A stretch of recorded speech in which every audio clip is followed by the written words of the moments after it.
Okay, gusto ko sana ma-realize nyo 'to, 'no? Bakit, napakaganda ng, Live Good kumpara sa ibang companies na ating, mga nasalihan in the past at saka yung mga kasalukuyan, mga malalaking company na, 'no? Bakit ko nasabing mas maganda ang Live Good? At, dahil diyan hindi na rin ako naghahanap ng iba, okay? So, kasi ganito 'yan. Unang-una unang-una, halos karamihan o halos lahat na ata simulat sa pool na ano, nag-start ako dito sa industry na 'to ay walang pagkakaiba actually. Pareho-parehong ah, usually mapapansin nyo napakataas ng ano no, ng mga price ng products ng mga ganitong business. So doon pa lang mapapaisip ka na bakit ganun? Bakit lagi mataas? Ganun ba talaga? Ka kaganda ang mga products dito? Kaya mataas. So yun nga, yung sinasabi ng ating company na dati na rin siyang ganyan na nagpatakbo ng company na malalaki. May ilang companies na siya na naging successful at sa ganitong industry rin. Sabi ng CEO, kahit mismong yung CEO natin nakakonsensya na, no? Kasi yung product sa totoo naman talaga ay hindi naman ganun talaga dapat ang price. Sobrang laki ng patong ng usual ano mga products natin dyan, no? Sa ganitong industry. Eh, ano yan? So, yun nga ba, parang sinabi na nga na sila yung whistleblower, ano? Kasi nga naman, yung presyo, yung presyo na ginagawa lang ng 8 to 12 dollars na napakagandang product na yan, lalo na sa health and wellness, no? Ay binebenta ng ano, $60, $80 and plus, no? Ganyan ang mga presyo diyan. So sino ang magiging successful? Kakaunti nga lang dahil may hirapan ka makipag-compete sa market kasi kung ang product mo ay available, yung mga similar products mo ay available din sa market at hindi networking ang presyo ay mas mura dito sa mga products mo na ganito ang presyo usually, yan. Pero ganito lang ang ano, ang puhunan. Sino ang makikipag-compete ng ganyan, no? Wala kang panalo. Na actually nangyari na rin sa akin yan eh. Bali, unless unique talaga yung product mo na walang kapareho, pwede may compete. Pero kung ang product mo ay very similar, tapos ang price mo ang taas, sino pipiliin nila? Eh di yung mas mababa. Eh wise na ang tao ngayon, no? Alam na nila yung ganyan. So, eto pa, no? Unang-una na yon, no? Unang-una na yon. Kaya ayoko na sumali sa iba, no? Actually, meron nga akong sinalihan recently. 16K yung ano. 16K yung product. 16K. Kailangan i-justify mo yan. Itong product namin ay napakaganda at the best. 16K eh. One single product lang yan, ha? One item lang yan, no? One item, 16,000. Okay. One item, 16,000 pesos.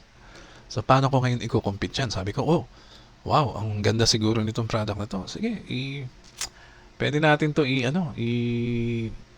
ibenta, no? Wala namang ibang gagawin sa produkto kundi ibebenta mo, no? Or gagamitin mo. So, either gamitin mo or ibenta mo. So, ang company, syempre, kailangan nila more sales, no? Hindi lang para sa members gamitin yung product, para rin ibenta ng members, no? So, ngayon, meron akong $16,000 na worth na one item na product. Okay. Sumali muna ako dyan. Nagbayad ako. Sige, maganda pala yan. Hindi na ako nag-research. Binayaran ko 16,000. And then, after a while, tsaka ako nag-research. Ano ba meron dito sa product na to? Bakit sobrang mahal? Malaman-laman ko. Ito palang product na nabili ko ay napakadaming galit na supplier. Galit na yung mga supplier dun sa company, no? Na network marketing company eh. Dahil ang lumalabas, yung kanila lang ang maganda. Tapos medyo nasisiraan pa yung other companies, yung mga suppliers na galit dito sa company na to dahil pinapalabas nila peke. Yung pa masakit, no? Pinapalabas nila peke yung mga products sa iba. Napakadaming products na nauna pa nag-produce dun sa company na nagbebenta nito na networking.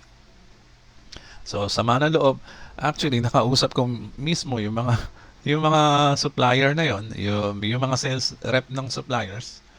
At syempre, nag-investigate din ako. Malaman lamang ko, ang gaganda ng produkto. Mas maganda pa dun sa nabili ko, dun sa network marketing company. Okay? Ang gaganda. At mas nauna pa sila dito sa supplier ng company na to na nagbebenta ng 16K para sa mga members. So malaman ko, ang mura lang pala nitong product. Bakit?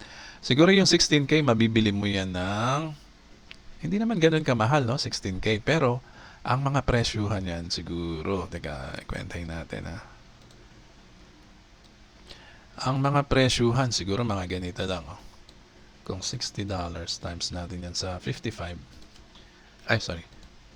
$60 times 55, ayan, mga 3,300 pesos.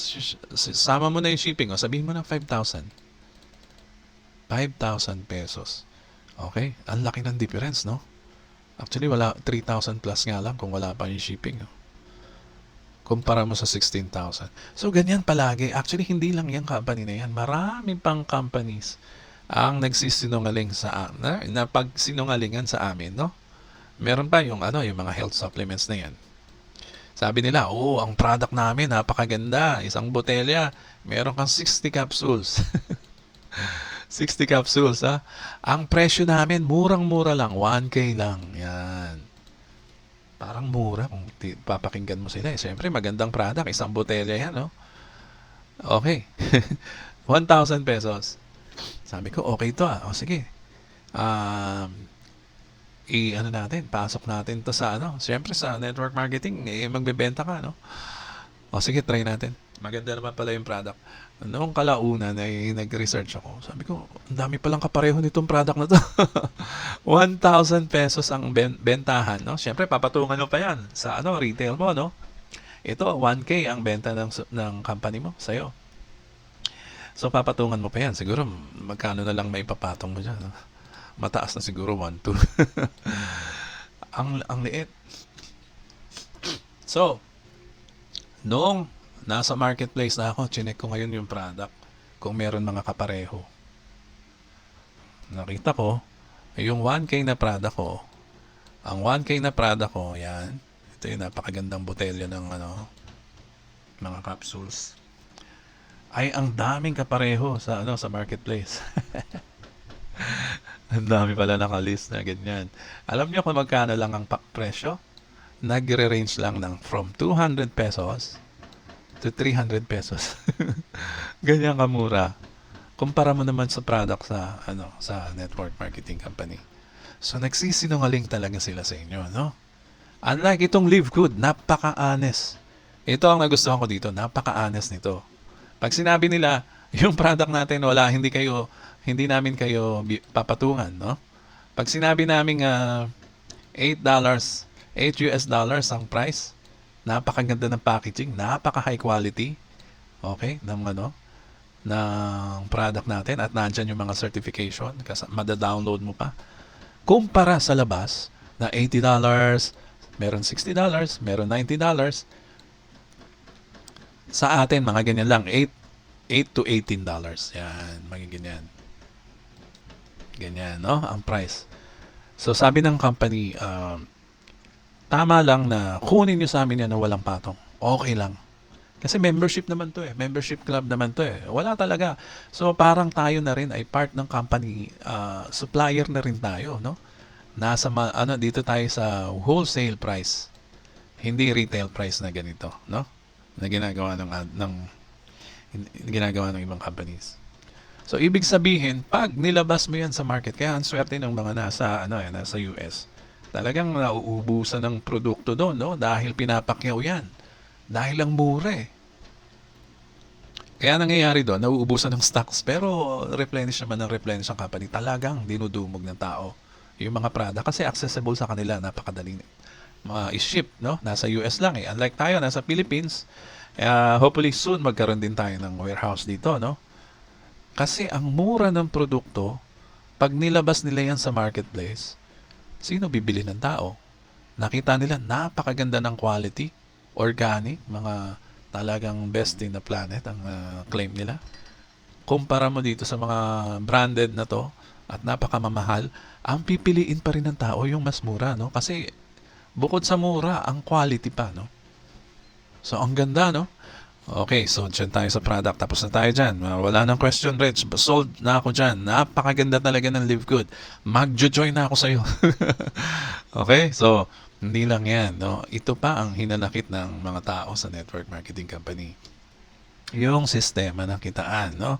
Ito lang ang company ay ang nakita ko napaka-honest napaka-honest magbayad sa mga members ng commission. Kasi tingnan nyo yung old companies, yung mga previous companies na sinalihan natin, usong-uso dyan. Kasi paborito actually ito ng maraming companies gamitin. Yung binary system. Yan. Binary system na very popular worldwide na ginagamit dyan. No? Andyan yung yayaman ka raw dyan sa matching bonus na nila, no? Kasi yan daw yung talagang malaki ang kitaan. Yung matching, no? O paano ba yung matching bonus na yan? 'Di ba? Nasanay na tayo yung no? Maglagay ka ng isang tao sa left, maglagay ka ng isang tao sa right. O, meron kang matching, pairing, no? Pairing. Kala ng tao, actually ako kala ko maganda na yung ganyan system sa lahat no? Ito ako, no? Kala ko dati the best itong binary system. Kaya naman ito ang naging paborito, no? Pero ngayon ko lang nalaman dito sa ating CEO na napakatalino, no? Sabi nila, tingnan mo nga naman, pag nag-matching ka dito sa dalawang tao na to, ano mangyayari? Ibibigay yung commission mo. Siyempre may commission ka dyan, no? Oh, ibibigay yung commission mo, no? Sabihin na natin, ang commission mo dyan ay, lagay mo na lang sa $100. Sobrang laki, no? Okay lang. 100, sabihin mo na lang 100. O sabihin na lang natin $50. $50 na lang. Yan, ha? So, pag nag-match, balance, no? One left, one right, meron kang $50. Okay? So, after that, nagamit mo na yan, yung match na to, no? Ibig sabihin, na-reset na to. May reset, no? Reset na. Hindi mo na uli yan magagamit.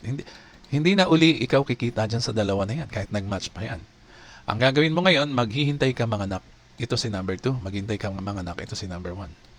Para makumita ka uli ng $50. Dahil kumita ka na ng commission dyan, one time lang yan. One time payment, no? O one time ang matching mo. One time lang. Ito, matching. So, kailangan mo pa i-balance. Kailangan kung kunwari, meron kang 10 tao dito, kailangan 10 tao rin dito para balance, no? Meron kang tagpi 50 per head, no? Per person. So, hindi ganun kadali itong binary system na to kung i-analyze nyo. So, anong ginawa ng company? Pinadali. Pinadali. Hindi mo na kailangan maglagay ng one left, maglagay ng one right para kumita ng matching. Tignan natin, ha. Tignan mo ang ginawa ng company. Kunwari, ito ako, no? Naglagay ako ng isa dito. Siyempre, yung una, ilalagay muna yan sa left and right mo. Naglagay ako ng pangalawa, okay? And then, ang company, meron tayong system ng matrix na tinatawag na yung tinutulungan tayo ng company maglagay ng tao sa ilalim natin. Lalagay dyan ng 3, katagalan, lalagay dyan ng, lalagay dyan ng number 3, and then lalagay dito ang number 4. May matrix tayo, bawat isa, no? And then lalagay dito ang number 5, right. Dito naman right, left, number 6. Ganyan maglagay yung company. Susunod dyan, saan ang ilalagay ng company? Bali, tinutulungan tayo galing sa system, no? Ayan yung tinatawag na spillover ng matrix natin. Kasi hindi naman tayo lang ang magre-recruit. Pwedeng galing sa taas, pwedeng galing sa system. So, anong susunod lalagyan ng system? Dito, and then dito naman, puro left naman yan, yan, ganyan. Puro left. Di ba ang ganda? Hindi lang sarili mong recruit, pati yung company nagbubuhos sa'yo ng spillover. Yan. So, hanggang mabuo yung matrix mo, down to pagka ikaw ay walang recruit, hanggang 12 level ka lang, no?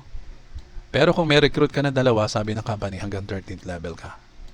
So, ang ganda, no? Pupunuin na ng company at bawat member na yan ay may corresponding commission ka, no? Bawat isa. So, ano mangyayari dito? Kunwari, nagkaroon ka ng pangatlong member, no? Hindi mo intindihin yung balance. Ang company pa rin ang maglalagay niyan. Kunyari, your number 3 recruit. Kunyari, meron ka ng 1 and 2. Yung number 3 mo, dun na sa kailaliman. Okay, dun na sa kailaliman na punta. Okay pa rin yun. Ibig sabihin, connected pa rin sa'yo yun na parang straight line na ganyan. Yan. Kahit ilan ang ma-recruit mong direct, ganyan pa rin ang bababasa na system. Isang line lang. Palapad, no? Yan. Hindi niya titingnan yung kung gaano kalalim yung nilagay mo. At ang maganda pa dyan, walang tinitingnan ang system na balance, no? Left and right. Hindi niya titingnan na kung balance yan. Ang gagawin ng system ay ganito. Napakaganda. Napakaganda ang gagawin ng system. Di ba? Sabi ng system, kahit ilan ang recruit mo, 2, 3, 4. Hindi yan binabalance left and right. Kumbaga, ganyan tinitingnan ng system yung mga recruit mo. Pero, nagkalat na yan sa pinakailalim ng matrix, no? Yung triangle. Di ba, may triangle tayo. Ang daming tao niyan. Kahit nasan siya mapunta, ang basa ng system niyan ay palapad. Ganyan, sa first level mo. Yung matching. Meron din tayong matching. Di ba, yung kanina, in-explain ko sa inyo, 1 left, 1 right, matching, no? And then that's it. Reset ka na naman. Hindi mo na papakinabangan yung tao mo. Dito, hindi. Kunwari, 5 yan. Kunwari, 5 tao yan. Ang na-recruit mo, 5, no? Direct. Ang matching. Ibibigyan ka ng company, imamatch niya yung 5. Ano ibig sabihin yan? Parang ganyan ang ginagawa ng company. Kasi, itong 5 na to, okay, ito total na yung income nitong 5. Yung kinita nito sa isang buwan. Kunwari, itong 5 na to, kumita ng 1,600 US dollars, no? Kunyari, kumita ng 1,600 ang total nitong 5 na to. Sabi ng company, sige, every kita nung direct mo, i-match natin yan. 5. I-multiply ng company yan sa 50%. Di ba ang ganda? Ayan, 50%. Yan ang imamatch niya. Kahit wala kang left and right na yan, meron matching ang tawag dyan, matching bonus. Ayan, matching bonus pa rin. Iniba lang. Hindi mo na kailangang i-balance. Sabi niya, Reg, 1,600 ang kinita ng 5 mo, bibigyan ka namin ng how much? 1,600. Di $800, 50% eh. Tama. Bobo ko sa math. Ibig sabihin, kumita ka ng $800. Wala, regardless of left and right ng positioning. So, hindi mo naiintindihin yung mag-isip kung saan mo ilalagay yung tao mo dahil yung system na ang bahala magpuno ng ating mga matrix dito. Kahit saan siya mapunta, no? Okay. Di ba dun sa traditional binary system, pag nag-match na yan, 5 sa left, 5 sa right, wala na. Hindi, isang beses, one time mo lang yun nakuha. 0-0 uli yan.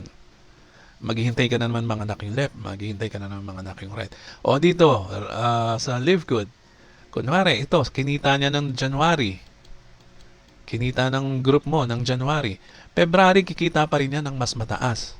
Kasi dadami yung mga tao niyan, magkakaroon din yan ng mga matrix, Kaya hindi mo na intindihin yung positioning, yung kung saan na sila napunta. February, kumita naman siya ng doble, 2,000. O 2,000 na, let's say, lagyan na lang natin 2,800 kinita nitong lima na to.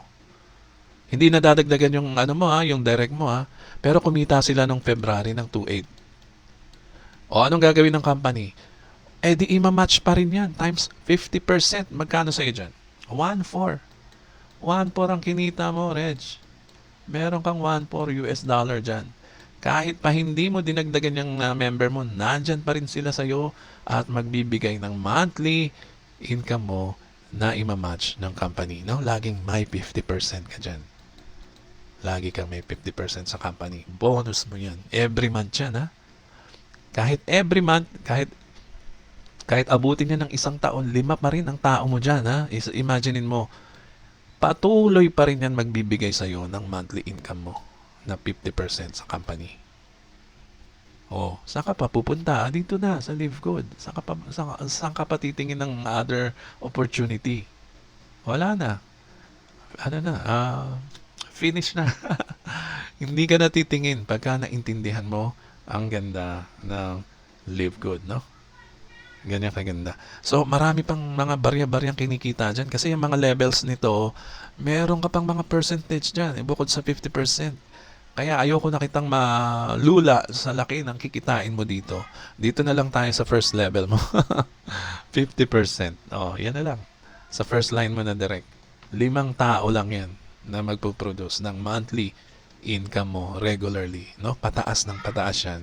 Okay? So, ito po si Edgy Garcia. Maraming salamat po at mag-subscribe na rin kayo sa akin. Maraming salamat.